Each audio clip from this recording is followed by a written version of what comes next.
جی آج 23 جولائی 2022 اور میں اس وقت اپنے جو پرانا گھر ہے اس کی چھت پہ ہوں، اور اس چھت پہ میں کیوں نکلا ہوں آپ کو یہ دکھانے کے لیے، کیونکہ آپ کو پتہ ہے کہ یہ جولائی اگست سمر کا جو موسم ہوتا ہے، یہ یہاں خوبانی کا پیک سیزن ہوتا ہے. یہاں پہ خوبانی پک رہے ہوتے ہیں، اور ہمارے علاقے میں خوبانی کے درخت بہت زیادہ ہوتے ہیں، تو ہمارے گھر میں بھی ہیں. اور خوبانی جب پک جاتے ہیں تو ان کو گھر کے استعمال کے لیے فریش ہم کھاتے بھی ہیں، لیکن آدمی کتنا کھائے گا؟ تو وہ ڈیفینیٹلی ہوتا یہ ہے کہ وہ جب پک جاتے ہیں تو ان کے ضائع ہونے کا خطرہ ہوتا ہے. تو پھر ان پکے ہوئے خوبانیوں کو ہم جمع کرتے ہیں، جمع کر کے اپنے گھروں کے چھتوں پہ نکال کے ہماری مائیں بہنیں ان پہ کام کرتی ہیں. ان کو خوبانی کے اندر جو گری ہوتا ہے، جو بیج ہوتا ہے، اس کو خوبانی سے الگ کر کے جو گیلا خوبانی ہے، پکا ہوا خوبانی ہے، اس کو سکھانے کے لیے دھوپ میں سکھایا جاتا ہے، اور اسی طرح اس کی جو بیج ہے یا گری وہ بھی سکھاتے ہیں. تو میں آپ کو دکھاتا ہوں وہ کیسے ہوتا ہے. یہ دیکھیں، یہ خوبانی کے بیج ہیں، گری کہتے ہیں جس کو عام عرف عام میں. تو یہ میری ماں نے جو ہے نا خوبانی سے الگ کر کے یہاں بچھائے ہوئے ہیں تاکہ یہ سوکھ جائیں دھوپ میں، اور پھر ان کو توڑ کے ان کے اندر سے جو ایکچول ماغذ ہوتا ہے خوبانی کے گری کا، وہ پھر الگ کرتے ہیں. ان کو جب توڑ کے ان کا جو شیلز الگ ہوتے ہیں تو اندر جو ایکچول خوبانی کا بیج ہے وہ کھانے کے کام آتا ہے، اور ان کے جو شیلز ہیں یہ پھر آگ جلانے کے کام آتے ہیں. تو ہمارے گھروں میں لکڑی کے ساتھ ان کو بھی سٹوو میں یا جو بخاری ہوتی ہے اس میں ڈالتے ہیں تو یہ جلتے ہیں. اس طرح جو خوبانی ہے، پکا ہوا خوبانی، اس کو سکھانے کا جو سلسلہ ہوتا ہے وہ اس طرح ان کو اندر سے ان کا بیج الگ کر کے اس کو بچھایا جاتا ہے دھوپ میں.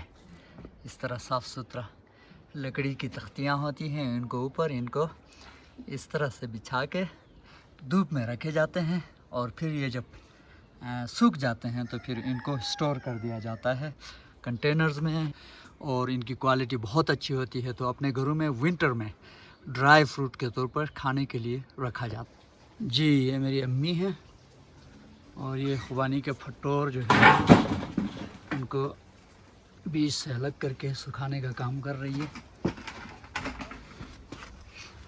بیرم جوئیں بیسا نانی بیرم جوئیں بیسا اندازہ اس کو ہندنا وقت چند بھی تو امی کے کہنے کے مطابق اس وقت ان کے پاس کوئی 20 to 25 خوبانی کے درخت ہیں جو پک رہے ہیں، کچھ پک چکے ہیں، اور یہ ایک ہیوی ورک ہوتا ہے. تو یہ بیچاری میری ماں جو ہے بہت شروع سے جب ہم چھوٹے تھے یا اکیلی یہ کام کرتی رہی ہے، اور ابھی تو خیر میری بہنیں بھی ہوتی ہیں، کچھ بھانجیاں بھی ہوتی ہیں، تھوڑا سا ہیلپ مل جاتا ہے. لیکن یہ ہر لمحہ یہ ہر سال اس کام کو بڑے دل جمی کے ساتھ ہمارے لیے ڈرائی فروٹس جتنے بھی ہمارے گھر میں ہوتے ہیں، یہ ہماری ماں کی محنت ہوتی ہے، اور ہم تھوڑے سے ناشکرے ہیں اور بس کھا کے پیٹ بھر کے بیٹھ جاتے ہیں. تو یہ صرف میری ماں کی کہانی نہیں ہے، یہ ہر گھر میں ہر ماں کی کہانی ہے. اور اس میں سے جو تھوڑے سے خوبانی جو خراب ہو رہے ہوتے ہیں، یا جن کے فٹور نہیں بن سکتے ہیں، جن کو سکھانا ممکن نہیں ہوتا ہے، یا وہ ہائیجینک نہیں ہوتے ہیں، تو ان کو اس طرح الگ سے نکال کے کنٹینرز میں اس طرح لگ کے ان کو پھر یا تو جانوروں کو کھلایا جاتا ہے، یا پھر اور یہ جو ٹوکری نظر آ رہی ہے، یہ اس کو جو ہے اس کو بھی ہماری مائیں اور والدین بناتے تھے. ابھی کم ہو گیا ہے اس کا ٹرینڈ، لیکن یہ بہت زبردست بیوٹیفل چیز ہے.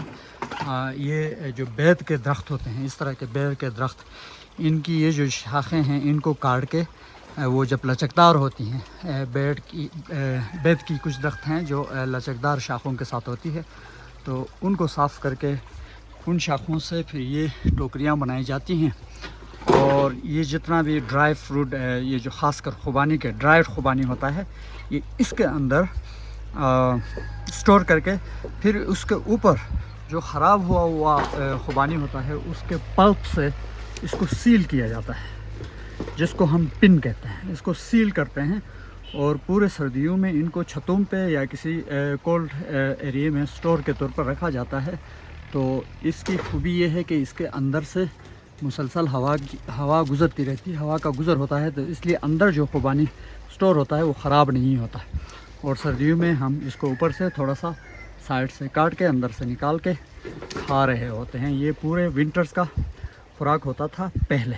اب کافی ٹائم چینج ہو چکا ہے تو کنٹینرز بازاروں سے بھی آتے ہیں، تو ان کو سٹور کرنے کا طریقہ تھوڑا سا بدل بھی گیا ہے اور کمرشل بھی ہو گئے ہیں، تو زیادہ تر ڈرائی فروٹ بیچے بھی جاتے ہیں. ہاں، یہ میرے چھوٹے بھائی کا بیٹا ہے اور اس وقت یہ یہاں پہ ایک لکڑی کی جو تختی ہے اس کو تو یہ تیار کر رہا ہے. کوئی کیل شیل لگا کے جو ٹوٹے ہوئے ہیں ان کو ریپیئر کر رہا ہے تاکہ یہ ریڈی ہوں اور پھر امی ان کے اوپر خوبانی سکھا سکے. یہ higher secondary school Aga Khan higher secondary school Gilgit کا طالب علم ہے اور بہت ٹیلنٹڈ بچہ ہے. شاعر بھی ہے، شاعری بھی کرتا ہے. یہ اردو شاعری کرتے ہو یا بروشس کی؟ اردو شاعری لکھتا ہے. جی، یہ ہمارے پرانے گھر کے آنگن میں پھول لگے ہوئے ہیں ڈفرینٹ ٹائپ کے، اور اس طرف جو ہے امی نے سبزیاں اگائی ہوئی ہیں.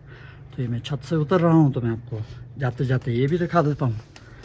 تو یہ دیکھیں، یہ جو ہے یہ اونچے جو درخت ہیں، یہ جو اونچے درخت ہیں یہ راجما کے ہیں. نیچے اگر آ جاؤں میں تو یہاں پہ یہ والے جو پودے ہیں یہ ہے پیاز کے. یہ پیاز کے درخت ہیں سارے. یہ دیکھیں، یہ